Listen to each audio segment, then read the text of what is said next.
So I want to make a little bit of breakfast cereal, and you know me and my keto-ish ways. I'm not really doing oatmeal, definitely not doing grits. So I looked for a recipe to do a keto oatmeal. So I'm like, hey, let me mix it up and share the recipe. So I've seen different recipes in the past where you can do it and cook it on the stove. I also saw one that you can like do overnight in the refrigerator. So I just have a plain little plastic bowl that I am going to share the recipe with. So if you need to get a pencil to write down the recipe, do that now. And I'm going to read off what the ingredients are. I don't remember the website that I got this specific recipe from, but if you Google keto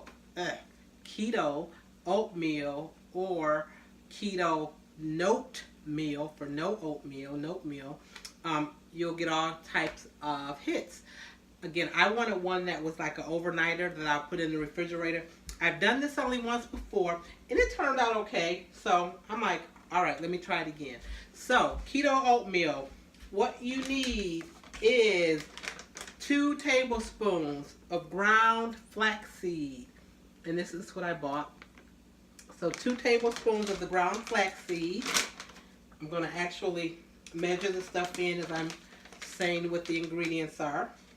So 2 tablespoons of this. And see what the little consistency is? Almost like a little cornmeal. So 2 tablespoons. 1 and 2. Also 2 tablespoons of chia seeds. When I bought this from, I don't know, either Kroger or Walmart, Simple Truth, so probably Kroger, I just saw black chia seed. So that's what I got. So again, 2 tablespoons of black, 2 tablespoons of chia seed. Mine just happened to be black chia seed. Next up, that this recipe called for, that the other recipe I used did not, was actually some unsweetened shredded coconut. So I've got some unsweetened coconut, again from Kroger, that I haven't opened a bag yet. Let's make sure it didn't expire. Nope, it's good to April of 2019, so I'm safe. Another good reason to go ahead and try to use it, huh? I'm going to actually pour it in here and get my 2 tablespoons out so I don't get extra flax and chia seed in the coconut thing. So 2 tablespoons. Oh, that's a nice one. Okay, I had extra. In addition, it calls for 2 tablespoons of the sweetener of your choice.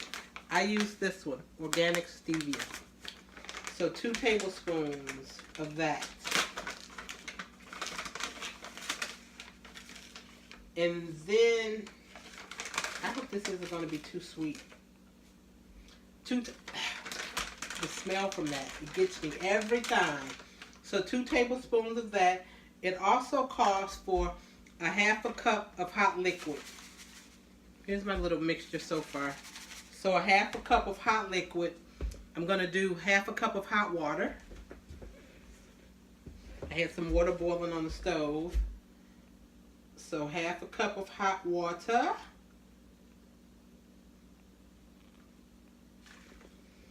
And then it called for a 1/2 cup of cold liquid.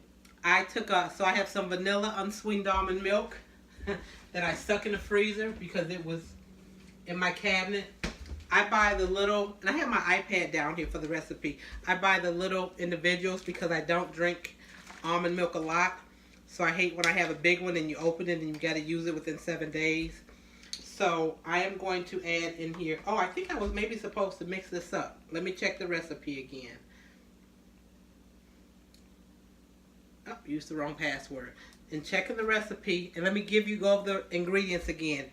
You got 2 tablespoons of ground flaxseed, 2 tablespoons of chia seeds, 2 tablespoons of unsweetened shredded coconut, 2 tablespoons of granulated sweetener of choice, a 1/2 cup of hot liquid of choice, and then a half a cup of the cold liquid. So first it says to add all the dry ingredients and mix well. So I'm going to mix everything with this up. And let's see what's next after that. It tells you when you mix it up, it's going to be thick. And it is thick. Had someone come in, hopefully it didn't do too much interference with the flow. So it is a thick consistency. See what it looks like. After doing that, it tells you to add the half a cup of the cold liquid. So again, I'm going to do a half a cup of unsweetened vanilla almond milk. And mix it in here.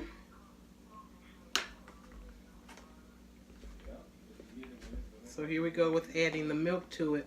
Again, I've done this once before.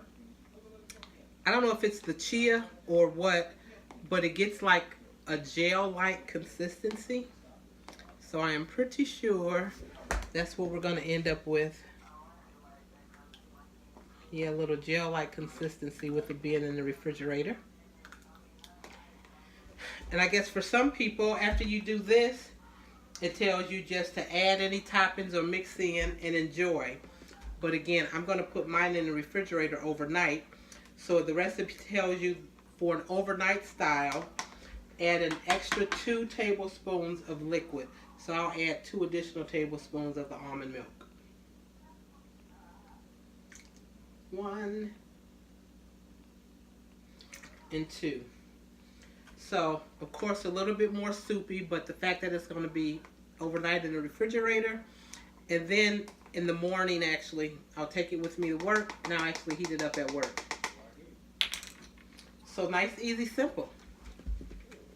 Maybe tomorrow when I actually heat it up and get ready to eat it, I'll show you what I ended up with. But again, here's a way that you can still enjoy oatmeal as we're doing keto. Again, knowing that we're cutting back on our carbs and starches and all of that, a great way to get a breakfast cereal in. And because it's chilly, I'll stick it in the microwave so it will be nice and warm. So hopefully you guys will take advantage, use this recipe yourself. If you do, definitely leave a comment. Tell me how it turns out for you. Until then, have a great evening. Peace.